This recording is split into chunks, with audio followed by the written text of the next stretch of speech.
అందరికీ నమస్కారము. జీవన్ముక్త మహాత్ములను స్మరిస్తూ నా మాటలను మొదలు పెడుతున్నాను. ఆనో భద్రాః క్రతువో యంతు విశ్వతః, let noble thoughts come to us from everywhere. మనకు అన్ని మూలల నుంచి పవిత్రమైన ఆలోచనలు వచ్చుగాక. ఇంతవరకు సోదర వాసుదేవ్ రెడ్డి గారు బుద్ధుని గురించి చెప్పినారు. బుద్ధ మహాత్ముడు శ్వేతర్షి సంఘంలో ఒక గొప్ప సదస్యుడు.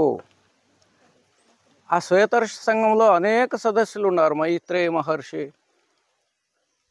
కుతుమి మహర్షి, అట్లా సనత్ కుమారులు, వాళ్ళంతా ఎవరు? ఆ సంఘంలో ఉండే ఆ ప్రతినిధులు ఎవరు అంటే భగవంతుని ప్రతినిధులు. వాళ్ళంతా భగవంతుడు నియమించిండే ప్రతినిధులు. వాళ్ళు చెప్పినారు, ఒక సర్కారం ఉంది, దాన్ని అంతరంగ సర్కారం అంటాం. అంటే మన సర్కారాలు ఉన్నాయి కదా, ఇప్పుడు ఎలక్షన్లు అవుతాయి, వీళ్ళు ప్రతినిధులు వస్తారు, మమ్మల్ని ఉచితంగానో ఇంకేదో చెప్తారు, వాళ్ళు ఏదో ఆడళితం చేస్తారు, మనం అనుభవిస్తాం. అలాంటిది కాకుండా శాశ్వతమైన సర్కారం ఒకటి ఉంది, దాన్నే అంతరంగ సర్కారం అంటారు. వాళ్ళు చెప్పినారు. దాంట్లో ఉండేదంతా భగవంతుని ప్రతినిధులు, భగవంతుడే నియమించిండేట్లా ప్రతినిధులు. వాళ్ళలో బుద్ధుడు కూడా ఒకరు. ఆ భగవంతుడు ఈ జగత్తునంతా సృష్టించాడు. మనం ఏం చూస్తున్నాం ఇప్పుడు జగత్తులో? ఖనిజాలు అంటే ఈ రాళ్ళు, రెప్పలు, మరి వజ్రాలు, వైఢూర్యాలు, లోహాలు, ఇవన్నీ వాటిని కూడా భగవంతుని సృష్టించాడు. అటు తరువాత సస్యాలను సృష్టించారు. సస్యాలను కూడా భగవంతుడు సృష్టించాడు. అయిన తర్వాత ప్రాణులతోనూ సృష్టించాడు. అటు తర్వాత మానవులనంతా సృష్టించాడు. ఇవన్నీ అయిన తర్వాత ఆయన ఒక సంకల్పం చేశాడు. ఏం సంకల్పం అంటే, తన సృష్టించిన ఈ ఖనిజాలు, సస్యాలు, ప్రాణులు, మానవులు అంతా మళ్ళీ తనలోనే చేరిపోవాలి. అది భగవంతుని ఉద్దేశము. దాన్నే ఈశ్వర సంకల్పము అంటాం. ఈశ్వర సంకల్పం అంటే ఏదన్నా చేయాలా అని తీర్మానించుకునేది. ఆ భగవంతుడు అలా తీర్మానించుకున్నాడు. నేను ఏదేది సృష్టించానో అదంతా పరిణామము చెంది, పరిణామం అంటే వికాసం, అభివృద్ధి. ఎట్లా అభివృద్ధి అంటే, ఖనిజాలు సస్యాలై, సస్యాలు ప్రాణులై, ప్రాణులు మానవుడై, మానవుడు మానవాతీతుడై. అంటే మానవాతీతుడు అంటే ఆ బుద్ధుని లాంటి వాళ్ళు, బుద్ధుడు, మైత్రేయులు, అలాంటి శ్రేష్టమైన వ్యక్తిత్వాన్ని సంపాదించుకున్న వారు వాళ్ళే మానవాతీతులు. భగవంతుని ఉద్దేశం అదే. నేను ఎవరెవరిని సృష్టించానో వాళ్ళంతా మానవాతీతులై నాలాగా అయిపోవాలని, భగవంతునిలాగా అయిపోవాలని ఆ భగవంతుని సంకల్పము. దాన్నే మనము ఈశ్వర సంకల్పము, దైవీ యోజనము, ఇంగ్లీష్లో డివైన్ ప్లాన్ అంటారు. డివైన్ అంటే ఆ భగవంతుని సంబంధించింది. ఆ భగవంతుడు ఇలా ఉద్దేశించాడు, నేనేదేది సృష్టించానో అదంతా అభివృద్ధి చెంది మళ్ళీ నాలో లీనమైపోవాలని ఆ భగవంతుని ఉద్దేశము. ఆ భగవంతుని ఉద్దేశాన్ని కార్యగతంగా చేయాలంటే ఈ శ్వేతర్షి సంఘంలో ఉండే సదస్సులంతా ప్రయత్నం చేస్తారు. ఆ ప్రయత్నం ఏ రీతిగా ఉంటుంది అని ఒక ఇంగ్లీష్ తత్వజ్ఞాని చాలా సుందరంగా రాశాడు. భగవంతుడు ఎట్లా, మనము భగవద్గీతలో విన్నాం.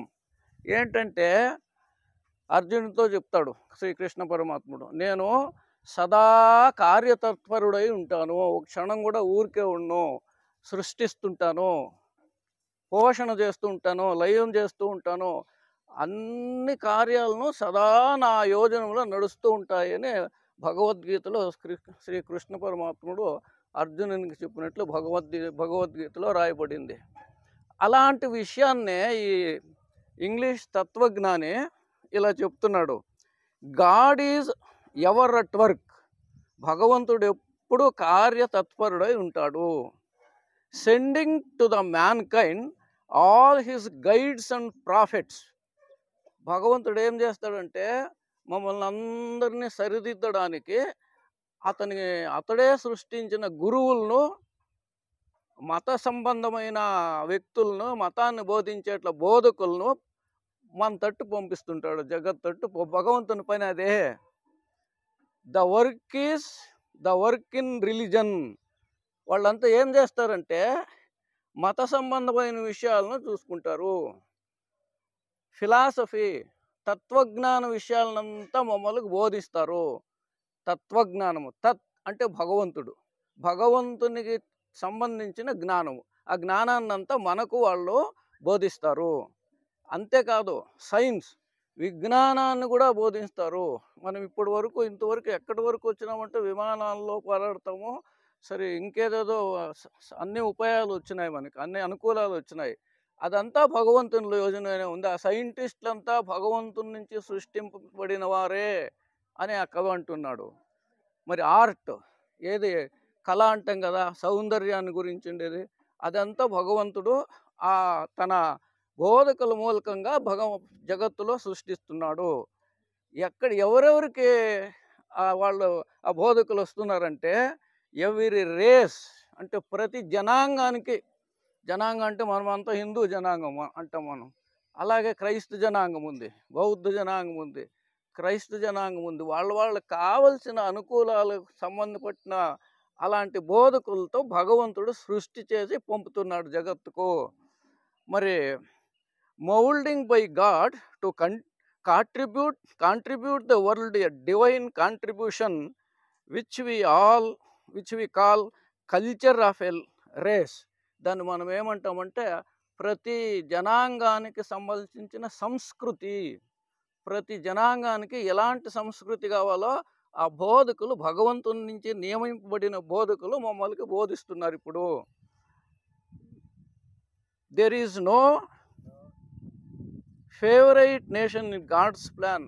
భగవంతుడు పక్షపాతి కాదు. భగవంతుడి దృష్టిలో అంతా సమానులే. ప్రపంచంలో ఏ దేశాలు, ఏ జనాంగాలు, ఏ భాషికులు ఉండారో వాళ్ళంతా భగవంతుని దృష్టిలో సమానులే. అట్లనే వాళ్ళు అంటారు, God's plan east, west, north and south.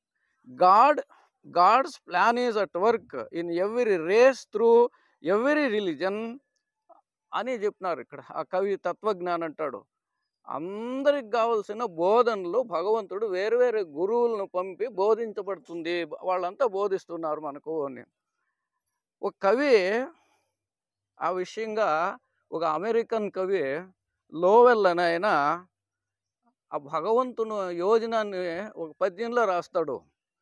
Lowell, the American poet, put beautifully this theosophical truth in his well known lines. ఓ పద్యంలో రాసినాడు. దాన్నే థియోసాఫికల్ ట్రూత్ అని చెప్పినాడు ఆ లోయల్. అంటే ఈ బ్రహ్మజ్ఞాన సత్యాన్ని కొన్ని సార్లలో, కొన్ని లైన్లలో ఆయన చెప్తాడు. గాడ్ సెండ్స్ హిస్ టీచర్స్ అంటూ ఎవరీ ఏజ్. ప్రతి యుగంలోన ఎవరెవరికి ఎలాంటి బోధన కావాలో అలాంటి గురువులను సృష్టి చేసి భగవంతుడు జగత్తుకు పంపుతున్నాడు. To every race and every clime of men. ప్రతి ప్రదేశానికి, ప్రతి జనాంగానికి ఎలాంటి బోధన ఇవ్వాలో అలాంటి గురువులను సృష్టించి పంపుతున్నాడు భగవంతుడు. With revolutions fitted to their growth. ఆయా జనాంగాలు, క్రైస్తవులు కావచ్చు, హిందువులు కావచ్చు, ముస్లింలు కావచ్చు, ఆయా జనాంగాలు బాగుపడే కోసరము, అభివృద్ధి చెందే కోసరము వచ్చిన వాళ్ళు, ఆ తత్వజ్ఞాలు అంటే భగవంతుని ప్రతినిధులుగా వచ్చిన వాళ్ళు, గురువులు, వాళ్ళంతా మనకి ఏమి ఇస్తూ ఉన్నారంటే revolutions fitted to their growth. మనకు అభివృద్ధికి కావాల్సిన దివ్య జ్ఞానాన్ని మనకు ప్రదర్శిస్తూ ఉండరు. దేని మూలకంగా అంటే మత గ్రంథాల మూలకంగా. మన హిందూ ధర్మం తీసుకుంటే మనము భగవద్గీత, వేదాలు, ఉపనిషత్తులు వాటి మూలకంగా మనకు ఆ జ్ఞానాన్ని ప్రసాదిస్తున్నారంట. అట్లనే and shape of mind nor given in the realm of truth into the selfish rule of one soul. ఇది ಯಾವುದೋ ఒకే జనాంగానికి కాదు, ఇడీ జగత్తులో ఉండే అన్ని జనాంగాలకును భగవంతుడు ఇలాంటి తన సదస్యుల మూలకంగా, గురువుల మూలకంగా జ్ఞానాన్ని పంచుతున్నారు అన్నమాట. In the working of the divine plan, great religious teachers come and one after the other.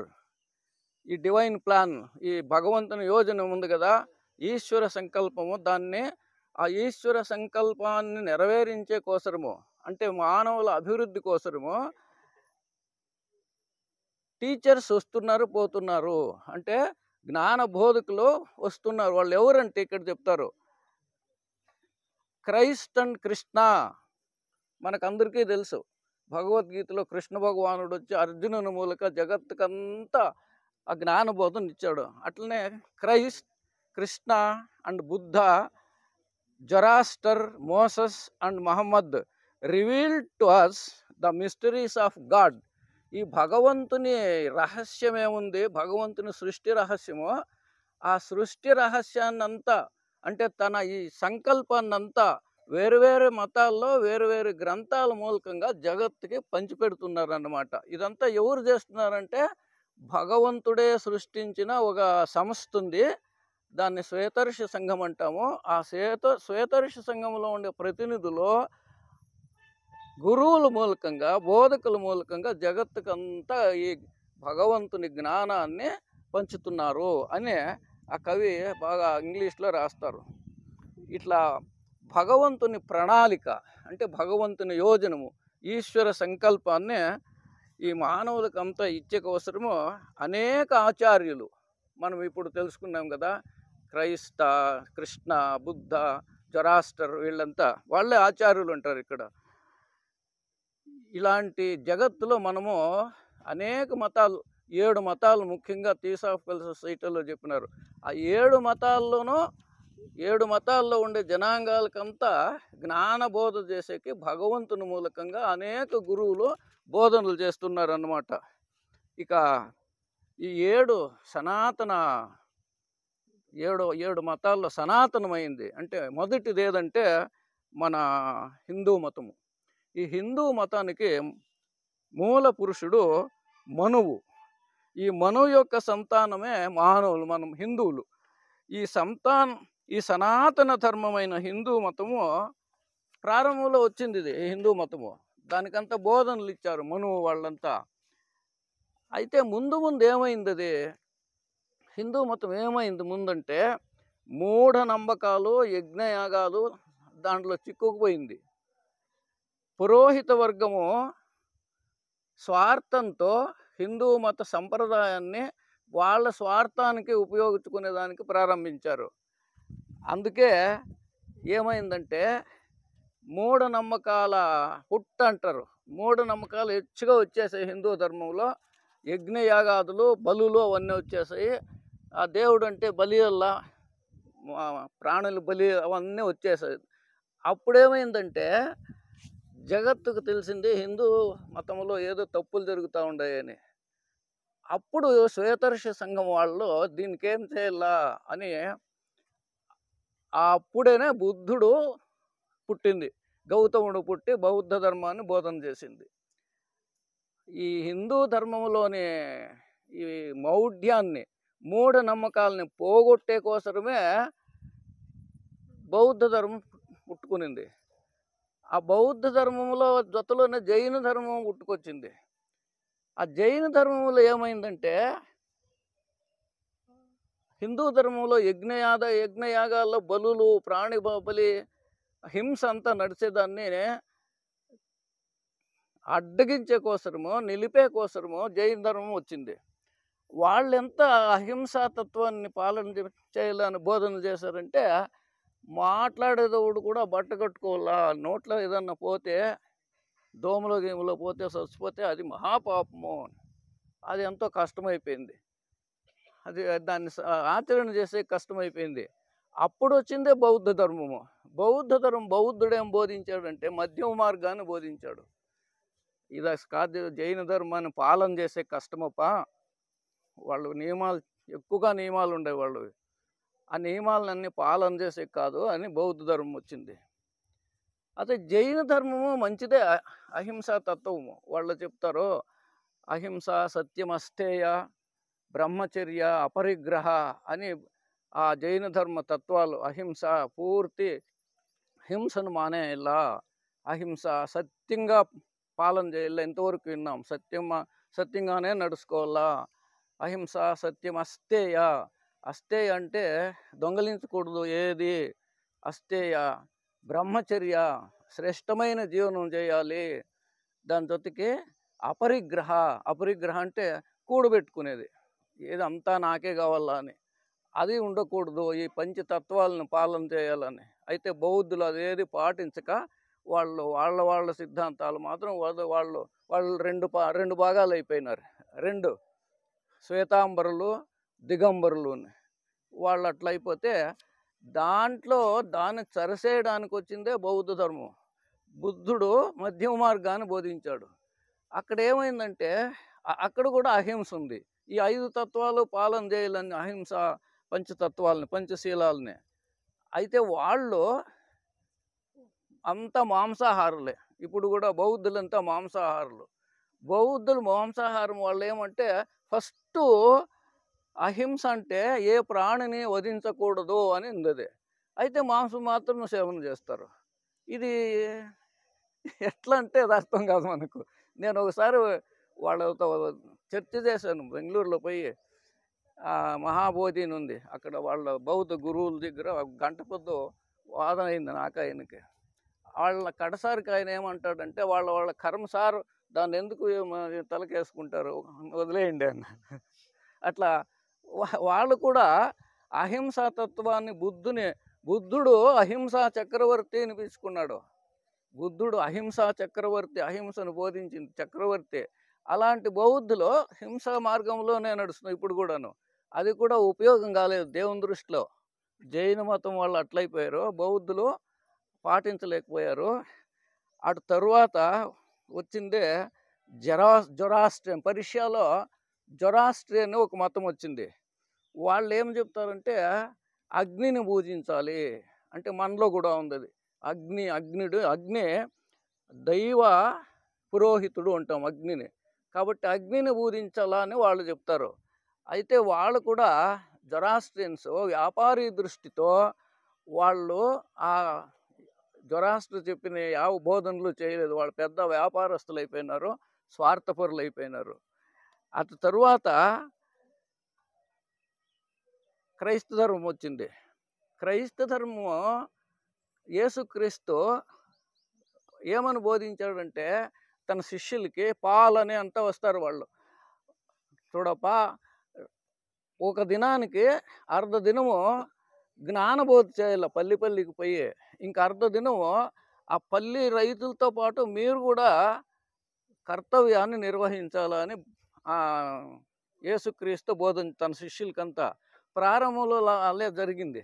వాళ్ళంతా పోయి పల్లెల్లో అంతా బోధ చేసి ధర్మంగా, న్యాయంగా, సత్యంగా బతకాలని అందరూ బోధ చేశారు. అయితే ముందర వచ్చిన వాళ్ళు ఏమైందంటే చర్చ్ సృష్టి చేసుకొని అక్కడే ఉండిపోయినారు. అక్కడే ఉండిపోయి క్రైస్తవులంతా అక్కడికి వచ్చి వాళ్ళు చెప్పిన మాటే విని ఎంతవరకు అది అభివృద్ధి అయిందంటే, పోపన మాతో దైవద మాతో అంటే పోపు ఏం చెప్తే అది దేవుడు చెప్పిన మాట, ఏమైనా చేయొచ్చు అని వాళ్ళు స్వార్థపరులు అయిపోయి వాళ్ళ కడసారికి ಯಾವ మట్టానికి వచ్చినారంటే పాప క్షమాపత్రాలని ప్రింట్ చేయించినారు. పాప క్షమాపత్రం అంటే నువ్వు ఎంతన్నా పాపం చేసిండో ఆ క్షమాపత్రం కొనుక్కుంటూ ఇంట్లో పెట్టుకుంటే, ఫోటోలో మనం ఫోటోలు వేసుకుంటాం కదా, అట్లా వేసుకుంటే నీ పాపం అంతా పరిహారం అయిపోతుంది అని అట్లా ఆ డబ్బుకు అమ్ముకునేసినారు దాన్ని సెల్లింగ్ ఆఫ్ ఇండల్జెన్సెస్ అనే చరిత్రలో ఉంది. ఇది వాళ్ళు అట్లా చెడిపోయినారు. వాళ్ళు కూడా మళ్ళా వచ్చింది యావదంటే ఇది ఇస్లాం ధర్మము. ఇస్లాం ధర్మము వాళ్ళ పవిత్ర గ్రంథం, పవిత్ర ఖురాన్ అంటే పేరు. మనం పవిత్ర భగవద్గీత అనము, అయినా దానికి పవిత్ర ఖురాన్ అని వాళ్ళ పేరు పెట్టుకుంటారు. ఇది పవిత్రం మాత్రం వాళ్ళు ఆచరణ చేస్తూ ఉండలేదు. మనం ఇప్పుడు చూస్తున్నాం వాళ్ళంతా ఎంతటి ప్రపంచంలో ఎంత ఘోరమైన పనులు చేస్తూ ఉంటారు మనమంతా వింటున్నాం. ఇది భగవంతుని యోజనలో ఉంది. ఖురాన్ మూలకంగా అందరూ ఇస్లాం ధర్మీయులు ధర్మంగా బ్రతకాలి అని. అయితే వాళ్ళు ఎట్లా తిద్దుబాటు చేసుకుంటారంటే, ఇస్లాం ధర్మాన్ని రక్షణ చేసే కోసము ఏం మహాపాపమైనా చేయొచ్చు అని తిద్దుబాటు చేసుకుంటారు వాళ్ళు. ఇవన్నీ భగవంతుని యోజనలో ఉన్నాయి. అయితే మానవులు పాటించలేదు. అట్లా పాటించకపోగా ఇంకా చైనాలో కన్ఫ్యూషియాజం అని వచ్చింది, టావోయిజం అని వచ్చింది. లోట్సే అని ఆయన చెప్తాడు, స్త్రీలను మాతృలుగా పూజించాలి, స్త్రీలకు విద్యాభ్యాసం ఇప్పించాలి, అదంతా ఉంది దాంట్లో, చరిత్రలో వస్తుంది. అయితే వాళ్ళు అదేది చేయలేదు, నడలేదు, అది కూడా నడలేదు. ఇప్పుడు ఇవన్నీ భగవంతుని సృష్టిలో వచ్చిన మతాలే, భగవంతుని ప్రతినిధులు బోధించిన మతాలే. అయితే మానవుడు పాటించలేదు. అప్పుడు ఒకసారి ఏం చేస్తున్నారంటే, ఈ భగవంతుని వీళ్ళు ఉన్నారు కదా, శ్వేతర్షి సంఘము సదస్సులో ఒకసారి సభ చేసి చర్చ చేసినారు. హిందూ ధర్మాన్ని పాటించలేదు, క్రైస్తవ ధర్మము ఎవరిని వాళ్ళు యేసుక్రీస్తు చెప్పిన మాటలు వినలేదు, మహమ్మద్ పైగంబర్ చెప్పిన మాటలు వీళ్ళు వినలేదు. దీనికి ఏం చేయాలా? భగవంతుని యోజనాన్ని చాలు చేయాలి కదా, భగవంతుని యోజనాన్ని ముందువరించాలా. ఏదది ముందువరించాలంటే మానవుడు మానవాతీత స్థితికి పోవాలా. వీళ్ళందరూ చెప్పిన మాటలు, ఎవరు చెప్పిన మాటలు? మనువు చెప్పిన మాటలు, యేసుక్రీస్తు చెప్పిన మాటలు, మహమ్మద్ పైగంబరు, కృష్ణుడు, రాముడు అందరూ చెప్పిన మాటలు మానవుడు వినకపోగా దీనికి ఏదైనా అర్హత ఉందా? మానవుని సరిసేయడానికి ఏదైనా సాధ్యం ఉందా?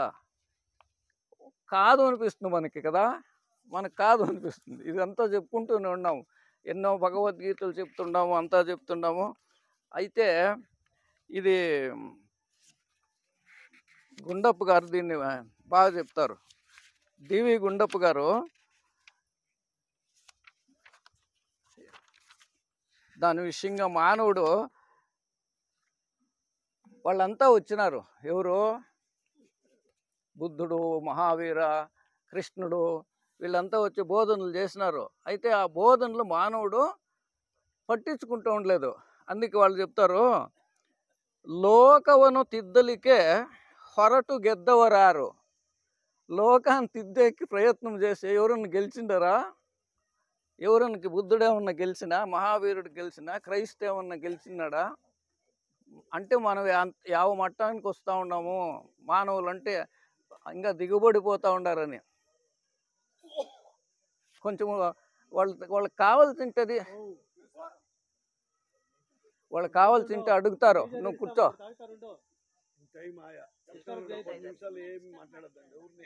వాళ్ళతో కూడా మాట్లాడదండి, మిత్రం డిస్టర్బ్ చేయాలి. వాళ్ళు 10 నిమిషాలు ఉండిపోండి, రెస్ట్ ఇస్తారు వాళ్ళు. ఇవన్నీ తెలుసుకోవాలి మనమేమేమో చూస్తున్నాము, వింటున్నాము, దేవస్థానాలకు పోతున్నాము, యాత్రలు పోతున్నాము, ఏదన్నా ఉపయోగం అవుతుందా? ఎందుకు ఏం కారణమేమే? వాళ్ళు గుండప్ప గారు బాగా రాస్తారు, లోకవను తిద్దలికే ಹೊರಟು ಗೆದ್ದವರಾರು. కాకుత్స అంటే శ్రీరాముడు వచ్చి బోధన చేసినాడు. కృష్ణుడు చెప్పిన మాట ఏమన్నా భగవద్గీతలో మనం వింటున్నామా? బుద్ధనే, ఇంతవరకు బుద్ధుడు చెప్పిన మాటలు వాళ్ళు మహామంగళంలో చెప్పినారు, అవన్నీ ఏమన్నా నడుస్తూ ఉన్నాయా? జీసస్, అది జిన అంటే మహావీరుడు. సాక్రటీస్ అని వెనకటి కాలంలో మహాతత్వజ్ఞాని ఉండేవాడు. ఆయన మహాశాంతపరుడు. ఎప్పుడూ మనలా కూర్చొని ఎవరికైనా తత్వజ్ఞానం బోధించేవాడు. అతని భార్య మహా క్రూయిష్ అంటాం, అదేమో అవుతారా, ఒరుటు, శత ఒరుటు, గయాలి గయ్యాలి. ఆమె లోపల నుంచి ఇంట్లో నుంచి చెప్తూ ఉంటుంది, ఎప్పుడూ వదులుతూనే ఉంటావో తరకారు తీసుకొని రా అని ఆయన చెప్తూనే ఉంటాడు. సరే మధ్యాహ్నం అయి 1 గంట అయినా మాట చెప్తూనే ఉంటాడు, ఇట్లేదో చెప్పుకుంటున్నాడు. ఆమె కోపం వచ్చేసింది లోపల నుంచే, బకెట్లో నీళ్లు తెచ్చేసి పోసేసింది ఆయన పైన, సాక్రటీస్ పైన. అప్పుడు ఆయన అంటాడు, right from the morning it was lightning and thundering now it రైన్డ్ అని. పొద్దున్న దాకా మెరిసింది, ఉరిమింది, ఇప్పుడు ఆన్ వచ్చేసింది, పర్వాలేదు లేని అంత శాంత పురుషుడు ఆయన సాక్రటీస్ అంటే. అలాంటి వాళ్ళ మాటలన్నీ మానవుడు పట్టించుకోలేదు అంటాడు అవి కవి గుండప్ప గారు చెప్తాడు. ಲೋಕವನ್ನು ತಿದ್ದಲಿಕ್ಕೆ ಹೊರಟು ಗೆದ್ದವರಾರು ಕಾಕುತ್ಸನೆ, ಕೃಷ್ಣನೇ, ಬುದ್ಧನೇ, ಜಿನನೇ, ಸಾಕ್ರಟೀಸ್, ಏಸರೆ, ಮೋಸಸ್, మహమ్మదరే స్వీకరిస్తారన్నదు మరుల మునియ. ఎవరు వాళ్ళతో మనమేమో పట్టించుకుంటా ఉండమా, ఆచరిస్తూ ఉండమా? ಮುಂದುವರಿಸಿ చెప్తారు, ದೈವ ಪ್ರವಾದಿಗಳ ಸಂಸರಣ ಚೋದಕರ ಗೋವಿಂದ, ಜಿನ, ಬುದ್ಧ, ಕ್ರಿಸ್ತ, ಮಹಮ್ಮದರ ಗೋವುರಂಗಳೊಳಿರಿಸಿ ನಮಿಪೆವೆಂಬರು ಜನರು జీవనకే సోకి మరుల మునియ. వాళ్ళంతా వచ్చినారు. ఎవరెవరు? దైవ ప్రవాదిಗಳು. వీళ్ళు మన శ్వేతఋషి సంఘం సదస్సులంతా వచ్చి బోధనలు చేసినారు. ఎవరెవరంటే వాళ్ళు గోవింద, బుద్ధ, జిన, క్రైస్త, మహమ్మద్ వాళ్ళంతా వస్తే వాళ్ళంతా ఏం చేసినామన్ను అంటే గోపురాల్లో పెట్టి నమ్మిపే వెంబరు జనరు, దేవస్థానాల్లో పెట్టి నమస్కారం చేస్తూ ఉన్నాము. వాళ్ళ మాటలు మనం వింటూ ఉండలేదు. అందుకే ఎవరు పట్టించుకుంటా ఉండలేదప్ప, దీనికి ఏం చేయాలని వాళ్ళ ముందు నుంచే చెప్తారు. అయితే ఇట్లే ఉండిపోయేదేనా జగత్, ఇట్లే అన్యాయంలో నడుస్తూనే ఉంటుందా? ಮುಂದರ ಇಟ್లా చెప్తారు, ನೀನೊರೆವ ತತ್ವಗಳ ನಿನ್ನುನ್ನತೋಕ್ತಿಗಳ ನೀನಾರು అన్యూనదయం ఆచరిసలాయితే. నువ్వు చెప్తా ఉండవు కదా, నువ్వేమన్నా చేస్తూ ఉండవా, దాన్ని ఆచరిస్తూ ఉండవా? ఊన వెల్లుర్దుడేం కాలానుకాలద ధ్యానదిం సిద్ధియలో మరుల మునియ. ఎప్పటికో కాలానికి సరిపోతుంది అని ఆ గుండప్ప గారు చెప్తారు. వాళ్ళకే చెప్పుకోండేది ఇది స్వయం పరిశీలన. ఎప్పటికో జగత్తు సరిపోతుంది. అలాంటి పరిస్థితిలో ఇవన్నీ వచ్చినాయి.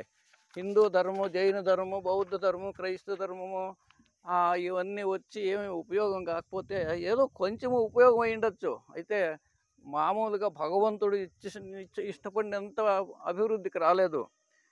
దానికోసము ఈ సందర్భంలో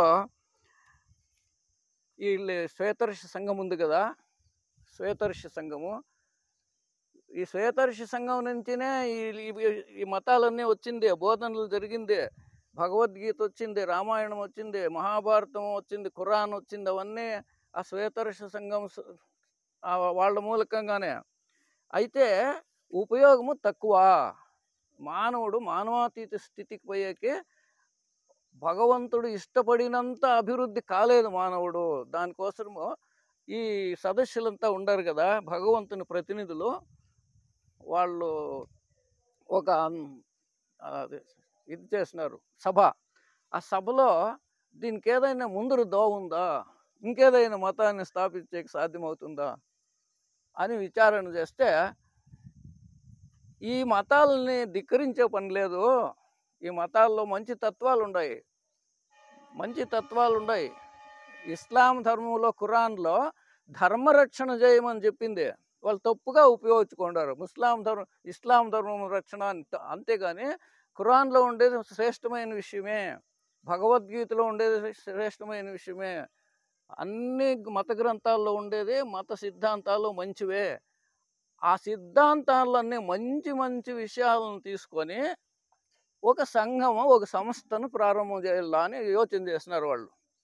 ఆ శ్వేతఋషి సంఘం సదస్సులంతా చేరి అప్పుడు ఒక సమస్య వచ్చింది. ఇంతవరకు ఇన్నేళ్ల నుంచి, ఎన్నో యుగాల నుంచి సరిపోని మానవుడు సరిపోతాడు అని ఎట్లా మనం నమ్మేది అని. లేదప్పా ప్రయత్నం చేస్తే ఇంకోసారి ప్రయత్నం చేస్తాము, ఇలా ఇవన్నీ ప్రయత్నాలు చేసినవి ఈ ధర్మాలన్నీ. అప్పుడు ఇంకా ఇంకా 200-300 ఏండ్లు ఇది తెచ్చేకి సాధ్యం కాదు, దానికి ఉరికే ఉండేది మంచిదేంట. అయితే ఇద్దరు సదస్సులు, మౌర్యులు, కుతుమి మహర్షి, ఇద్దరు మహర్షులు, లేదు దానికి సాధ్యత ఉంది, ఏదైనా మనము ప్రయత్నం చేస్తే ఇంకోసారి ప్రయత్నం చేస్తాము అని వాళ్ళిద్దరూ జవాబుదారు తీసుకున్నారు. ఎవరు? మౌర్య మహర్షి, కుతుమి మహర్షి. వాళ్ళు ఈ మత సిద్ధాంతాలన్నిటినీ తీసుకొని, విజ్ఞానాన్ని తీసుకొని, కళను తీసుకొని, అన్నిటినీ తీసుకొని ఒక కొత్త ప్రయోగాన్ని చేసే ప్రయత్నం చేసినారు. ఆ ప్రయోగాన్నే మనము థియోసాఫికల్ సొసైటీ అంటాము.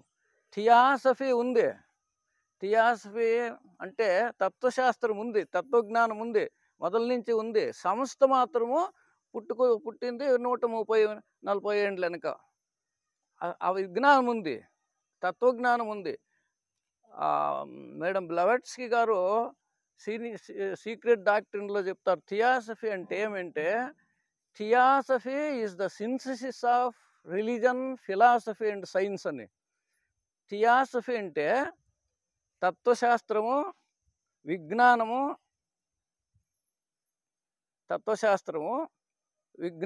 మతము, ఈ మూడు చేరి సంయోగమే. దాంట్లో 3 విషయాలు వస్తాయి. తత్వశాస్త్రం ఉంది, విజ్ఞానము ఉంది, మతీయ విషయాలు ఉన్నాయి. మనం ఇంతవరకు ఏం తెలుసుకున్నామో ఆ మతాల్లో ఉండే మంచి సిద్ధాంతాలన్నీ ఈ థియాసఫీ ఒప్పుకుంటుంది, థియోసాఫికల్ సొసైటీ ఒప్పుకుంటుంది. అలాంటి ఇంకో సంస్థను సృష్టి చేసేకి వాళ్ళు ప్రయత్నం చేస్తున్నారు. ఇది ఎవరి మూలకంగా చేయాలి అని యోచన చేస్తున్నారు. ఎవరు?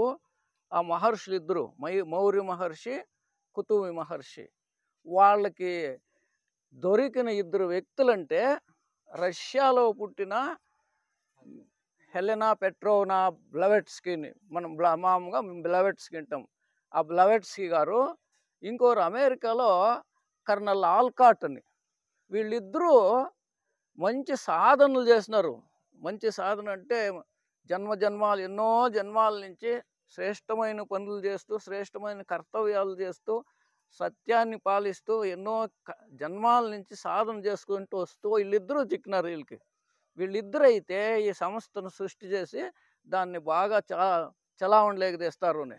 అప్పుడు ఆ బ్లవెట్స్కీ గారికి మౌర్య మహర్షి లండన్ నగరంలో ఒక హైడ్ పార్క్ అని ఉంది. పార్క్ అంటే ఒక తోట. ఆ తోటలో మొదటిసారిగా కనిపించుకొని, నీ మూలకంగా మేము ఇట్లా ఒక సంస్థను ప్రారంభించాలనుంటాము, నువ్వు ఆ హిమాలయ పర్వతాలకు రమ్మని ఆమెకు చెప్పి, ఆమె 3 ఏండ్లు అక్కడ తరబేతి తీసుకొని అటు తరువాత అమెరికాకి వెళ్ళి, అమెరికాలో ఆ కర్నల్ ఆల్కాట్ని సంప్రదించి అక్కడ ఈ థియోసాఫికల్ సొసైటీ అంటే బ్రహ్మజ్ఞాన సమాజాన్ని, బ్రహ్మజ్ఞానం ఉంది ఆ సమాజాన్ని అక్కడ ప్రారంభం చేసినారు అమెరికాలో. అమెరికా ఏ ఊరు? న్యూయార్క్లో. అక్కడ ఈ సంస్థను ఎప్పుడు స్థాపన చేసినారంటే 1875 ఇస్వీ నవంబరు 17వ తారీఖు. 1875 ఇస్వీ నవంబర్ 17వ తారీఖు. ఆ నవంబర్ 17వ తారీఖున మనము థియోసాఫికల్ సొసైటీ స్థాపనా దినాచరణ అని ఆచరిస్తూ ఉన్నాం. అట్లా వాళ్ళిద్దరూ చేరి థియోసాఫికల్ సొసైటీని అక్కడ ప్రారంభం చేసినారు. ఆ థియోసాఫికల్ సొసైటీ ముఖ్యమైన కార్యం ఏమప్ప అంటే ఈ మత సిద్ధాంతాలన్నింటినీ బోధన చేసేది. అన్ని మతాల్లో వాళ్ళ మతంలో ఉండొచ్చు, ఎవరు ఆ మతం నుంచి వేరు చేయమని చెప్పదు. హిందువులు హిందూ మతంలో, క్రైస్తువులు క్రైస్తవ మతంలో, ముస్లింలు ఇస్లాం మతంలో వాళ్ళ మతాల్లోనే వండుకొని వాళ్ళ మత గ్రంథాల్లో చెప్పిన విషయాల్ని సరైన పరిష్కరణ రీతిగా అర్థం చేసుకొని దాన్ని పాటించి భగవంతుని యోజనాన్ని కార్యగతం చేసేదానికి ప్రతి మానవుడు సహకరించల్లా అంత అనే ఒక సిద్ధాంతమే థియోసాఫికల్ సొసైటీలో ఉండేది. కాబట్టి మనము థియోసాఫికల్ సొసైటీ సదస్సులయ్యి అన్ని మతాల్లో రాయబడినటువంటి మంచి విషయాలని తెలుసుకొని ఏ మతాన్ని ద్వేషించకూడదు. అన్ని మతాల్లోనూ భగవంతుని సృష్టే, అన్ని మతాలను స్థాపించింది భగవంతుని ప్రతినిధులే. కాబట్టి అన్ని మతాలను మనం గౌరవించాలి. మనం హిందువులు అంటే వాళ్ళు, ముస్లింలు అంటే వాళ్ళు మనవాళ్ళు కాదు, వాళ్ళు ఎవరో ముస్లింలు వేరే అనకూడదు. అందరూ మనం ఒకటే, భగవంతునే సృష్టి. అందుకోసమే థియోసాఫికల్ సొసైటీ మొదటి ఉద్దేశము ఏమిటంటే కుల మత లింగ భేదాలు లేకుండా కులము, మతము, లింగము, దేశము అట్లా మతం ఏది వ్యత్యాసం లేకుండా అందరూ సర్వ విశ్వమానవ సోదరులు, విశ్వంలో ఉండే మానవులంతా సోదరులు అని ఒప్పుకొని ఆ సిద్ధాంతాలను మనము పాటించాలా అనే వాళ్ళు కొన్ని నియమాలు చెప్పారు. అది ఒకటోది జాతి, మత, కుల, లింగ, వర్ణ వివక్షత లేని విశ్వమానవ సౌభాతృత్వ కేంద్రాన్ని స్థాపించేది. మనమంతా మానవులంతా సహోదరులు. ఇప్పుడు మనమంతా వచ్చినాం కదా, వేరు వేరే జాతులకు చేరిన వాళ్ళంతా వచ్చినాం. ఇక్కడ మనకేదన్నా అభిప్రాయం ఉందా?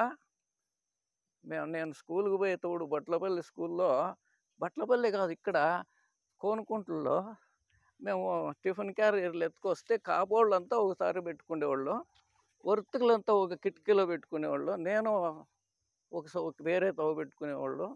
ఇట్లా అందరూ వేరు వేరే. ఒకసారి దూరం కూర్చొని భోంచేస్తూ ఉంటే మా మాస్టర్ వచ్చి, రే యాకో వల్ల ಒಂದಕಡೆ ಕೂತ್ಕೊಳ್ರು ಏನಾಗುತ್ತೆ ನೋಡೋಣ అన్నారు. నేను 8వ క్లాస్లో చదివేటప్పుడు ఇంక మేస్టర్ చెప్తే వినాలి కదా, ఒక తావ కూర్చొని మరుసనాడు వచ్చినారు, రే హంచుಕೊಂಡು తినరు ఏనాగుతో నోడోಣ అని. ఇంక మేస్టర్ చెప్తే భయం మాకు. సరే వాళ్ళు ఈడు అంతా బదలాయించుకొని అప్పటి నుంచినే నాకు ఆ విశ్వమాన సోదరత్వం అంటే ఏమంచి నాకు జ్ఞాపకం వచ్చింది. అట్లా మనమంతా ఒకటే, జగత్తులో ఉండే మానవులంతా ఒకటే అని మనం భావించుకోవాలి. ఆ జాతిని, ధర్మాన్ని మనం విరోధించకూడదు. ఇంకా సర్వమత సామరస్యము, అన్ని మతాలు ఒకటే అనేది, తత్వజ్ఞానము, శాస్త్రాలను పఠించి దానిని సమన్వయంగా అర్థం చేసుకునేది. ఇంకోటి అవ్యక్తములకు ప్రకృతి ధర్మములను, అంతర్గతములకు మానవ శక్తులను పరిశోధించేది. ప్రకృతిలో ఎన్నో శక్తులు ఉన్నాయి, మానవుల్లో ఎంతో శక్తి ఉంది. మానవుల్లో ఎంత శక్తి ఉందంటే ఒక విమానము 300 జనాన్ని మోసుకొని 300 జనం లగ్గేజ్ మోసుకొని పైన పోతుంది.